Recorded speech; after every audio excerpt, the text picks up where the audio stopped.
Hey everybody, welcome to my weekly chat on Periscope with Silpa.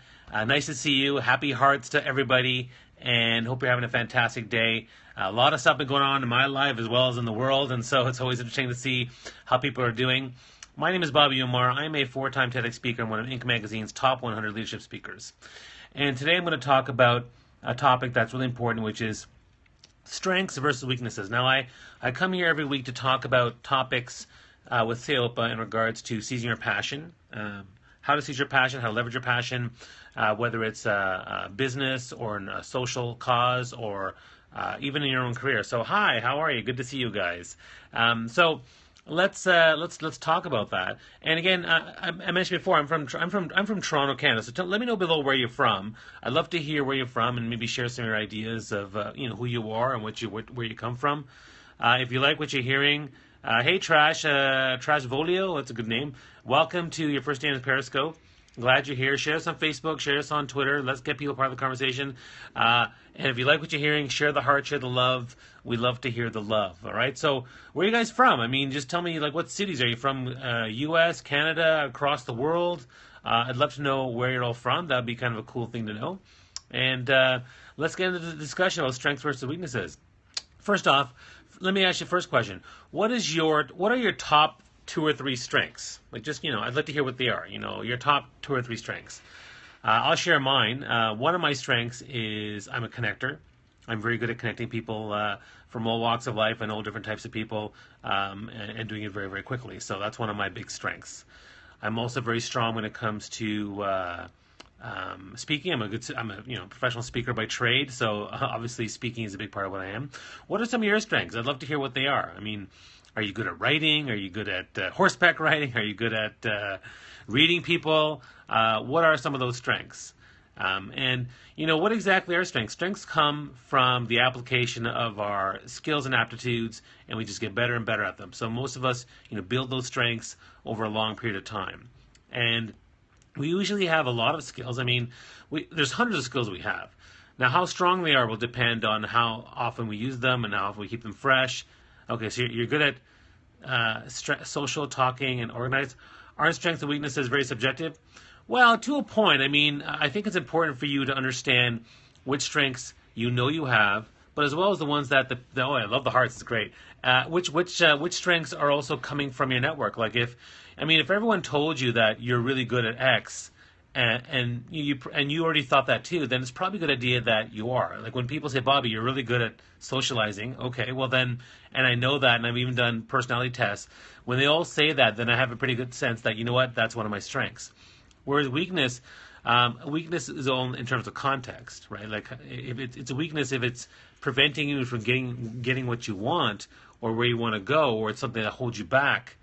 So, for me, a weakness is priority setting. So you could argue that I'm good at priority setting sometimes, and I usually am when it comes to some projects, but sometimes I'm bad because I like squirrel and I get distracted, and so I have trouble setting my priorities. So that one is subjective. But when I talk to all my colleagues at work or my friends, and they say one of the things that they say I struggle with is sometimes I come across one of my weaknesses is that I get overwhelmed easily, or I get mired in details, or I come on too strong sometimes when I talk. So understanding that helps me leverage those weaknesses and know how to deal with them.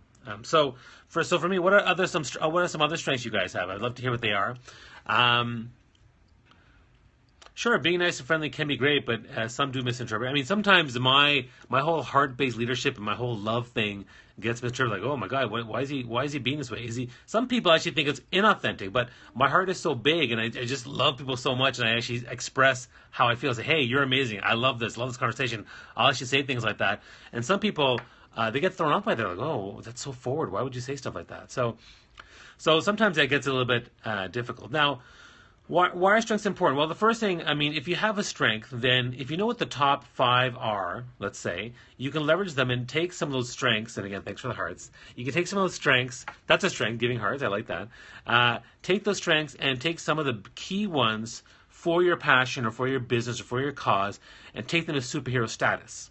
right? Michael Jordan was good at basketball but bad at baseball. He focused on his strength in baseball and became a superhero. Same thing here. Whatever your strength, if your strength is, whatever your strengths are, it's a great way to make sure you take it to the next level and build superhero status with them. The second thing when it comes to strengths is make sure you focus on trying to see if there's a way to take those strengths and see if you can build a passion or a business around that. Procrastination is a strength and a weakness. Well, how is procrastination a strength? I mean, that would be the question I would have. I'm actually a procrastinator myself. You could argue that because I procrastinate, then when I do things at the last minute, I will work my ass off and get things done. But it does cause undue stress. It does cause a lot of misaligning of priorities. So I would say procrastination by its very nature is more of a weakness that we have to overcome. Now, it's a strength if it's helping you succeed in life. It's a weakness if it's holding you back from what you're trying to do. So that's really a big definition between strengths and weaknesses. And again, loving the hearts, that's great. Thanks, guys. So that to me is a big piece of what we're talking about. Now, the other thing about strengths too is, even if you're strong at something, a lot of people get caught up in the idea, well, I'm good. Like for me, for example, I'm very good at networking. That's one of my strengths. Do I then stop and just rest on my laurels? No, I move forward to try to be better at networking and try to actually improve upon it. I mean, a perfect example of this is social media. I was a fantastic networker at live events and via email, and then social media came, and I had to learn to become a better networker via social media. So that is an important aspect for sure in terms of being better at the whole idea of some of your strengths. You can be amazing, but you constantly have to learn, evolve, and grow. That's important. Now, when we switch over to weaknesses, what we talk about here, again, weaknesses are skills that you may have but hold you back, or a weakness could be in relative context to where you need it to be. So, for example, you may be good at, let's say, typing. I type 45 words a minute, but let's say I want to, and compared to someone who's an entrepreneur who types 30 words per minute, I'm really good. But if I want to become a executive assistant somewhere and I need to get 100 words per minute, then in context, that is a weakness that I have. So you got to work on the weakness to get better at what it is you want to do. So now what's important about our weaknesses? Well, there's different types of weaknesses. Like, I'm weak at doing a lot of detailed number crunching, things like that. So it's important for you to outsource that as opposed to trying to do it yourself. If I spend all my time doing my own number crunching and my bookkeeping, I'd go insane. And I'd probably build it up and I'd get better. And I'd take my weakness from 20, 30% to 40, 50%. But it's not worth it. It's not worth it. It's better to get someone else to, who's really good at it, to save time and energy and let them do that while you focus on your strengths. But there are weaknesses that we do have that we do need to work on. So some of the weaknesses that we should always be working on are soft skills, like empathy. If empathy is a weakness, that's something you definitely need to work on.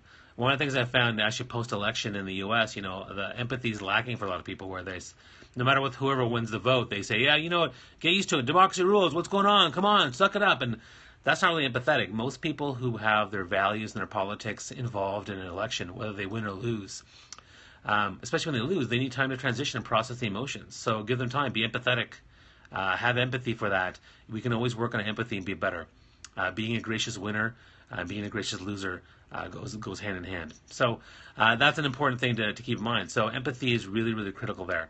And that's if that's a weakness for you, you need to work on it. So some soft skills like empathy and love and connection, these are things that you need to finding balance in your life, getting overly stressed. These are things you need to work on. The other ones, though, that are not that important are usually like technical skills. If your weakness is a technical skill, you don't need to really work on it. You could if you absolutely have to, but other people can be there to support you if you want to do that. Now, how we relate strength and weaknesses together, well, that's the other big thing. So how do we work on our weaknesses? We need someone outside. Well, usually, some weaknesses can be helped with a bit of like counseling or getting a friend or a mentor or a supporting person. So, for example, I've helped my friends work on their empathy by showing them how to relate to people that are different than them, and it just comes from a conversation.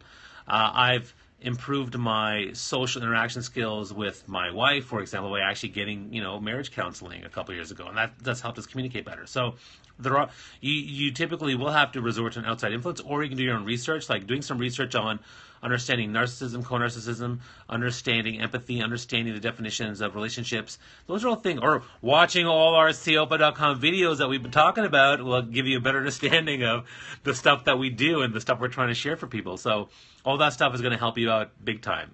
So that to me is also really important. So you may have to go out there and actually talk to people and work on your weaknesses. Now, strengths versus weaknesses, again, take your strengths to the next level, and then use your strengths to help other people build their weaknesses. And then take your weaknesses and understand what they are. Outsource the ones you can't deal with, and then take the ones you can deal with or you need to deal with and work on them by yourself or with a friend. And that to me is the most important thing, trying to balance that. Now, and the last thing I'll say about this whole strength versus weaknesses, you cannot always leverage every single strength. You cannot fix or deal with every single weakness.